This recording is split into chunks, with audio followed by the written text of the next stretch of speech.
हाय नमस्ते। आप देख रहे हैं मसाला बैट्स। आज की ताज़ा तरीन खबरों में आपका स्वागत है। वीवीपैट यानी voter verified paper audit trail को लेकर सुप्रीम कोर्ट ने सरकार और चुनाव आयोग को नोटिस भेजा है। दरअसल शीर्ष न्यायालय में याचिका दाखिल हुई थी जिसमें सभी वीवीपैट पेपर स्लिप की गणना या काउंटिंग की मांग की गई थी। इस संबंध में अदालत ने जवाब मांगा है। जस्टिस BR गवई और जस्टिस संदीप मेहता की बेंच इस मामले में सुनवाई कर रही थी। याचिका में कहा गया है कि रैंडम यानी बगैर किसी विचार के 5 ईवीएम्स इलेक्ट्रॉनिक वोटिंग मशीन चुनने के बजाय सभी वीवीपैट की गणना होनी चाहिए। वकील और एक्टिविस्ट अरुण कुमार अग्रवाल की तरफ से शीर्ष न्यायालय में याचिका दाखिल की गई थी। इसके अलावा इसी तरह की याचिका एसोसिएशन फॉर डेमोक्रेटिक रिफॉर्म्स ने भी दाखिल की थी। याचिका में चुनाव आयोग के उन दिशा निर्देशों को भी चुनौती दी गई है जिसमें एक के बाद एक याचिका में चुनाव आयोग के उन दिशा निर्देशों को भी चुनौती दी गई है जिसमें एक के बाद एक वीवीपैट वेरिफिकेशन की बात कही गई है। याचिका में कहा गया है कि अगर एक साथ वेरिफिकेशन किया जाएगा और गणना में ज़्यादा अधिकारियों को तैनात किया जाएगा तो वीवीपैट वेरिफिकेशन महज 5 से 6 घंटे में पूरा हो सकता है।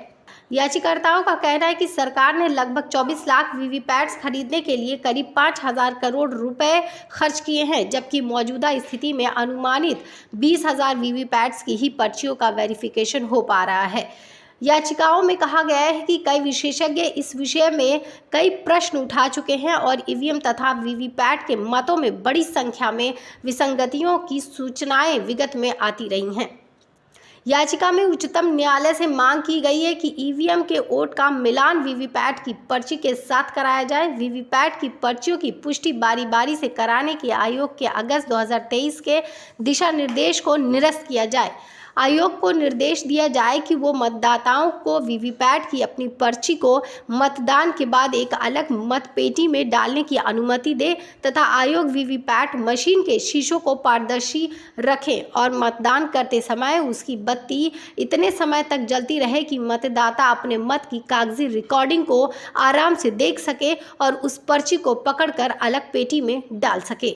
आइए अब ईवीएम और वीवीपैट मशीन के बारे में विस्तार से समझते हैं। ईवीएम और वीवीपैट मशीन को लेकर सुप्रीम कोर्ट ने बहुत बड़ा कदम उठा दिया है। वीवीपैट का पूरा मतलब हुआ voter verified paper audit trail. हम इस वीडियो में बात करेंगे कि वेरीफाइड और पेपर ऑडिट ट्रेल का क्या मतलब है और ये क्यों जरूरी है, लेकिन क्रम से ही अपनी बात रखेंगे और आपको पूरा वीडियो देखना ही पड़ेगा। क्या इस बात की संभावना बन सकती है कि 2024 के चुनाव में सभी वीवीपैट की पर्चियों की गिनती होगी? अव्वल तो पूछा जाना चाहिए कि 2013 में ही सुप्रीम कोर्ट के फैसले से वीवीपैट मतदान की प्रक्रिया का हिस्सा बन गया था, तो अब तक सभी वीवीपैट की पर्चियों की गिनती का इंतजाम क्यों नहीं किया जा सका है? 2024 के चुनाव को लेकर केवल ईवीएम के संदर्भ में सवाल नहीं उठ रहे हैं, बल्कि चुनाव आयोग की भूमिका पर भी लोगों की नजर है कि क्या यह चुनाव आयोग फ्री एंड फेयर चुनाव करवा रहा है। जिस तरह से विपक्ष के नेता इसे आखिरी चुनाव कहने लगे हैं, आपके लिए भी जरूरी है कि आयोग सुनिश्चित करे और आप देखें कि यह चुनाव सभी संदेहों से ऊपर हो। और इसकी जवाबदेही इन्हीं 3 व्यक्तियों पर है। मुख्य चुनाव आयुक्त राजीव कुमार, दूसरे व्यक्ति हैं चुनाव आयुक्त ज्ञानेश कुमार और तीसरे व्यक्ति हैं चुनाव आयुक्त सुखबीर सिंह संधू। आप जनता की चौकस निगाहें ही इन तीनों के काम की परीक्षा लेने जा रही है। जगह जगह पर चुनाव आयोग ने हेल्पलाइन नंबर बनाए हैं ताकि लोग अपनी शिकायतें आयोग तक पहुंचा सकें। जनता के अलावा इन तीनों की भी अपनी जवाबदेही बनती है कि जनता इन्हें सभी संदेहों से परे देखे। भारत का लोकतंत्र इस वक्त नाजुक मोड़ से गुजर रहा है। इतिहास बहुत पैनी नजर से इन तीनों की भूमिका देख रहा है और आपकी चुप्पी को भी 3 पूर्व मुख्य चुनाव आयुक्तों ने कहा है कि चुनाव आयोग को ही लेवल प्लेइंग फील्ड सुनिश्चित करना है। इसके लिए जरूरी है कि चुनाव के बीच जांच एजेंसियों को वह रोके, विपक्ष के यहां पड़ने वाले छापे, गिरफ्तारियों पर लगाम लगाए। विपक्ष पर एजेंसियों का हमला ईवीएम और वीवीपैट को लेकर उठने वाले तमाम सवालों की तरह गंभीर और खतरनाक है। इन सब को मिलाकर देखिए कि लेवल प्लेइंग फील्ड और फ्री एंड फेयर दांव पर है या नहीं। उम्मीद है मुख्य चुनाव आयुक्त राजीव कुमार लोकतंत्र को बचाने में पूर्व के चुनाव आयुक्तों के योगदान को याद रखेंगे। We have a very sound tradition, not today, of of large, and I must thank this to my predecessors, worthy predecessors. Whatever we are today, it is because of them. Justice B.R. Gavai और justice Sandeep Mehta की खंडपीठ ने चुनाव आयोग को notice जारी कर 17 मई तक जवाब मांगा है। Association for democratic rights ADR की याचिका पिछले साल अप्रैल महीने की है। इस साल मार्च में अरुण कुमार अग्रवाल ने एक और याचिका दायर कर दी। अग्रवाल की याचिका के साथ ADR की याचिका को जोड़ते हुए सुप्रीम कोर्ट ने चुनाव आयोग से जवाब मांग दिया। मार्च 2024 में दायर याचिका में अरुण कुमार अग्रवाल ने 100% वीवीपैट के मिलान की मांग की है। 2019 के चुनाव से पहले भी इस तरह की याचिकाएं सुप्रीम कोर्ट में दाखिल हुईं, लेकिन खारिज कर दी गईं। फिलहाल इस मामले में गोपाल शंकर नारायणन, नेहा राठी और ADR की ओर से प्रशांत भूषण वकील हैं। मौजूदा याचिका में मांग की गई है कि वीवीपैट की हर मशीन की पर्ची को गिना जाए। अभी तक चुनाव आयोग रैंडम तरीके से प्रत्येक संसदीय क्षेत्र के प्रत्येक विधानसभा क्षेत्र में 5 मतदान केंद्रों की सारी वीवीपैट की गिनती करता है, लेकिन याचिकाकर्ता चाहते हैं कि जितनी भी वीवीपैट मशीनें लगी हैं सभी की पर्चियां गिनी जाएं। जहां तक समय की बात है तो ऐसा करने में 5-6 घंटे का समय और ज्यादा लगेगा, बड़ी बात नहीं। चुनाव की पारदर्शिता के सामने यह समय कुछ भी नहीं है। क्यों चुनाव आयोग नहीं चाहता है कि सभी वीवीपैट से निकली पर्चियों की गिनती हो, ईवीएम से मिलान हो? हम आज के वीडियो में इस पर बात करेंगे। यह भी देखेंगे कि वीवीपैट मशीन क्या है, क्यों इस मशीन को ईवीएम के साथ जोड़ा गया, जब जोड़ा गया तो क्यों 5 मतदान केंद्रों की वीवीपैट मशीन की पर्चियों की गिनती होती है, सभी की क्यों नहीं होती है। आप जानते हैं कि दिल्ली में ईवीएम की जगह बैलेट बॉक्स से मतदान कराने का आंदोलन चल रहा है। पिछले कुछ महीनों में इस आंदोलन ने काफी जोर पकड़ा, लेकिन चुनाव आयोग ने इस पर खास ध्यान नहीं दिया, मगर आंदोलन कमजोर नहीं पड़ा। पाशा जैसे वकील बार बार सड़क पर उतरते रहे और ईवीएम से चुनाव नहीं कराने की मांग करते रहे। जब चुनावी तारीखों के ऐलान को लेकर चुनाव आयोग की प्रेस कॉन्फ्रेंस हुई, वहां भी इस आंदोलन का असर देखा गया। यह तस्वीर चुनाव आयोग के प्रेस कॉन्फ्रेंस की है। मुख्य चुनाव आयुक्त एक किताब हाथ में लेकर लहरा रहे हैं, बता रहे हैं कि 40 से अधिक संवैधानिक अदालतों ने ईवीएम को सही पाया है। उन फैसलों की किताब छप गई है, लेकिन उन्हें यह बताने का मौका नहीं मिला होगा कि सुप्रीम कोर्ट ने ईवीएम के साथ हजारों करोड़ रुपए की वीवीपैट की मशीन क्यों लगाई। जब लगाई तो सभी वीवीपैट मशीनों की पर्चियों की गिनती क्यों नहीं हो सकती है। बेशक इस किताब में कोर्ट के सारे फैसले होंगे, मगर इनमें से लागू कितने फैसले हुए हैं। 2 मुख्य फैसलों का ध्यान तो मुझे आता है। सुब्रमण्यम स्वामी बनाम चुनाव आयोग का फैसला जो लागू हुआ, वीवीपैट मशीनें आईं, और दूसरा 2019 में सुप्रीम कोर्ट का फैसला कि प्रत्येक संसदीय क्षेत्र के प्रत्येक विधानसभा क्षेत्र में 5 मतदान केंद्रों की ईवीएम मशीनों की वीवीपैट की गिनती की जाएगी, सभी की नहीं। अब सभी की गिनती की मांग हो रही है, इसलिए यह किताब उपयोगी हो सकती है, मगर सभी सवालों का जवाब नहीं। सर कुछ आप किताब लाए हैं, किसी के पास है क्या? एक हमने किताब भी बनाई है, एक जितने लीगल केसेस 40 केस, देखिए these are 40 cases on EVM. इसमें FAQ भी है, आप सब लीजिए इस किताब को हमसे। इसमें FAQ भी है और इसमें फ्लो चार्ट्स भी हैं।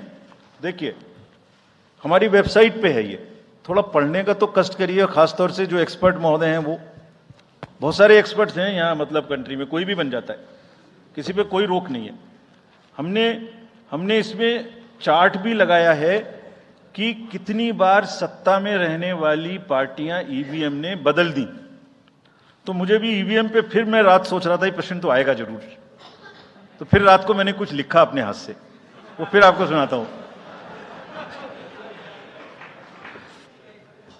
अधूरी हसरतों का इल्जाम, अधूरी हसरतों का इल्जाम हर बार हम पर लगाना ठीक नहीं। ये ईवीएम कह रही है, मैं नहीं कह रहा हूं। अधूरी हसरतों का इल्जाम हर बार हम पे लगाना ठीक नहीं। वफा खुद से नहीं होती, खता ईवीएम की कहते हो। मुद्दा ईवीएम भी है और वीवीपैट भी। जनता के मन में सवाल हैं तो शेरो शायरी जवाब नहीं हो सकते हैं। जब कोर्ट ही सवाल पूछने वालों को नहीं रोकता है और कहता है कि सभी स्टेक होल्डर की राय होनी चाहिए, तब चुनाव आयुक्त सोशल मीडिया पर उठाए जाने वाले सवालों से व्यथित क्यों लगे? द वीक में जगदीप छोकर ने लिखा है कि शुरू में ईवीएम स्टैंड अलोन मशीन थी और यह बात सही है, जिसका मतलब यह हुआ कि इस मशीन का संबंध या संपर्क किसी और चीज से नहीं है। इसी आधार पर आयोग यह कहता रहा कि इस मशीन से कोई छेड़छाड़ नहीं कर सकता, यानी कोई हैक नहीं कर सकता है। लेकिन जब से वीवीपैट की मशीन आई है, उसे ईवीएम से जोड़ा गया है, स्टैंड अलोन वाली बात बदल जाती है। अब 3 अलग अलग मशीनें आपस में जुड़ जाती हैं। चुनाव आयोग अब इसे बैलेट यूनिट कहता है, जो कि ईवीएम है, दूसरी यूनिट है वीवीपैट और तीसरी यूनिट है कंट्रोल यूनिट। जगदीप छोकर कहते हैं कि इन तीनों को ईवीएम कहना भ्रामक होगा। इस बात को ठीक से समझिए। छोकर बता रहे हैं कि इसमें 3 अलग अलग लेकिन आपस में कनेक्ट की हुई मशीनें हैं, इसलिए ये एक सिस्टम है। ईवीएम एक अकेली मशीन अब नहीं है। एक मांग जरूर होती है कि बैलेट से चुनाव हो, लेकिन दूसरी मांग है कि सभी वीवीपैट की पर्चियां गिन ली जाएं और उसका तरीका निर्धारित हो। जो पर्ची निकलती है उसकी विश्वसनीयता भी सुनिश्चित की जाए। कई लोग यह भी सुझाते हैं कि कुछ ऐसा किया जाए कि आपने वोट दिया, आपको पर्ची मिली, आपने पर्ची देखी और उस पर अंगूठे का निशान लगा दिया। अंगूठे का निशान लगाने से बूथ लूटना आसान नहीं रहेगा। फिंगरप्रिंटिंग के डेटा से सब पकड़े जाएंगे। खैर, 2024 के चुनावों के ऐलान के साथ लगने लगा कि ईवीएम को लेकर उठने वाले सवाल और वीवीपैट को लेकर होने वाली मांगों का समय अब चला गया। मगर सुप्रीम कोर्ट ने चुनाव आयोग को नोटिस भेजकर वीवीपैट की पर्ची से गिनती के सवाल को केंद्र में ला दिया है। इसलिए इस वीडियो को पूरा देखिए और अब समय आ गया है कि ऐसे वीडियो को सभी को दिखाइए। 2019 की याचिका में सुनवाई के बाद चीफ जस्टिस रंजन गोगोई ने आदेश दिया था कि हर निर्वाचन क्षेत्र में एक की जगह 5 ईवीएम में वीवीपैट की गिनती हो। पहले 1 का नियम था। विपक्ष की 21 पार्टियों की मांग थी कि 50% ईवीएम में गिनती हो। सिंघवी ने कहा कि अगर 50% मुश्किल है तो 25 से 30% से भी हम संतुष्ट होंगे। 6 दिन की देरी होगी, उससे भी कोई परहेज नहीं। पर रंजन गोगोई ने खारिज कर दिया। उस समय चंद्रबाबू नायडू विपक्षी पार्टियों के साथ थे, उनकी अगुवाई कर रहे थे। आज वे एनडीए में हैं। आप कह सकते हैं कि उनकी मांग सही नहीं थी। वे 100% गिनती की मांग करने नहीं गए थे, 50% की गिनती की मांग कर रहे थे। तब कोर्ट ने 5% 5 ईवीएम में वीवीपैट की गिनती का आदेश दे दिया। सवाल है कि क्या 24 के चुनाव में 100% वीवीपैट की पर्चियों की गिनती होगी और क्यों नहीं हो सकती है? आखिर यह वीवीपैट मशीन लगी ही क्यों है? क्यों नहीं हर मशीन से निकली हर पर्ची की गिनती और मिलान की जा सकती है? 17 मई को आयोग जवाब देगा, लेकिन सभी ईवीएम के साथ जोड़ी गई वीवीपैट मशीनों से जो भी पर्ची निकलती है, उन सभी की गिनती की बहस आज की जा सकती है, उस पर बात की जा सकती है। जैसे किसी ने यहां कहा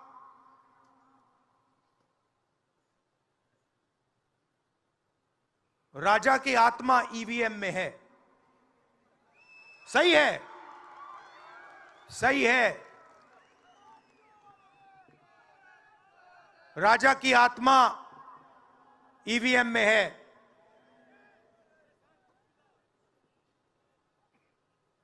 हिंदुस्तान की हर संस्था में है, ईडी में है, सीबीआई में है, इनकम टैक्स डिपार्टमेंट में है। यह चुनाव कई बड़े संदेहों से घिरा हुआ है। फ्री एंड फेयर और लेवल प्लेइंग फील्ड का पैमाना संदेहास्पद हो गया है। विपक्ष के नेता जेल जाने की आशंका को लेकर प्रेस कॉन्फ्रेंस कर रहे हैं और जेल जा रहे हैं। जांच एजेंसियां उनके घरों की तलाशी ले रही है। निश्चित रूप से विपक्ष के पास लेवल प्लेइंग फील्ड नहीं है। गोदी मीडिया ने बड़े पैमाने पर विपक्ष को गायब कर दिया है। गोदी चैनलों पर बड़े बड़े कॉन्क्लेव हो रहे हैं, जिनमें सरकार के लोग भाषण जैसा इंटरव्यू दे रहे हैं, भाषण देते हैं, कोई काउंटर सवाल नहीं होता, केवल सरकार का भाषण चलता रहता है। नाम के लिए विपक्ष के 1-2 नेता बुला लिए जाते हैं, उनमें किसी प्रकार का संतुलन नहीं दिखता है। 2014 से 24 की बातें नहीं हो रही हैं, 23 साल आगे जाकर 2047 की बातें होने लगी हैं। अखबारों में सरकार के पक्ष की तरफ से 2047 को लेकर लेख छपने लगे हैं। ऐसा लगता है कि 2024 आया ही नहीं है और 2024 का चुनाव ही नहीं हो रहा, 2047 का हो रहा है। तो आपने देखा कि लेवल प्लेइंग फील्ड का बहुत बुरा हाल है। बीजेपी दोनों पैरों से भागी जा रही है और विपक्ष के हाथ और पांव बांध दिए गए हैं। अब आते हैं ईवीएम और वीवीपैट के सवाल पर। जब सभी ईवीएम में वीवीपैट मशीन लगी है तो सभी वीवीपैट की गिनती क्यों नहीं होनी चाहिए? अगर समय ज्यादा लगेगा तो लगना चाहिए। 1 दिन, 2 दिन या 4 दिन की देरी से क्या फर्क पड़ जाता है? 5 साल और देश के भविष्य का यह चुनाव है। 7 चरण में मतदान हो रहे हैं, तब तो समय की जल्दी नहीं है, कोई उतावला नहीं है। पहला मतदान 19 अप्रैल को हो रहा है। जो मतदाता 19 अप्रैल को वोट डालेंगे वो 46 दिन तो वैसे भी इंतजार कर रहे हैं, जब 4 जून को वोटों की गिनती होगी। आखिरी मतदान 1 जून को है। आखिरी मतदान करने वाला मतदाता भी 48 घंटे इंतजार करेगा। तब हम और आप वोटों की गिनती के लिए 2 दिन या 4 दिन या उससे भी अधिक इंतजार क्यों नहीं कर सकते हैं? जब चुनाव आयोग कहता है कि 7 चरण या 8 चरण में चुनाव होंगे तो मतदाता राज्य से पलायन नहीं कर जाता, वो आयोग के फैसले को स्वीकार करता है। तो वही मतदाता वोटों की गिनती में 7 दिन लग जाएंगे क्यों नहीं स्वीकार करेगा? इसलिए वीवीपैट से पर्ची की गिनती में देरी का तर्क पूरी तरह से बकवास है। इस पर आपकी क्या कुछ राय है? प्लीज कमेंट बॉक्स में जरूर बताइएगा। मिलते हैं किसी नए पेशकश के साथ, तब तक के लिए इजाजत दीजिए और वीडियो अच्छा लगे तो लाइक, शेयर, सब्सक्राइब, सपोर्ट जरूर करिएगा। इसी के साथ बने रहिए मसाला बैट्स पे अन्य खबरों के साथ। तब तक के लिए नमस्कार। सवालों को अनदेखा किया जा सकता है।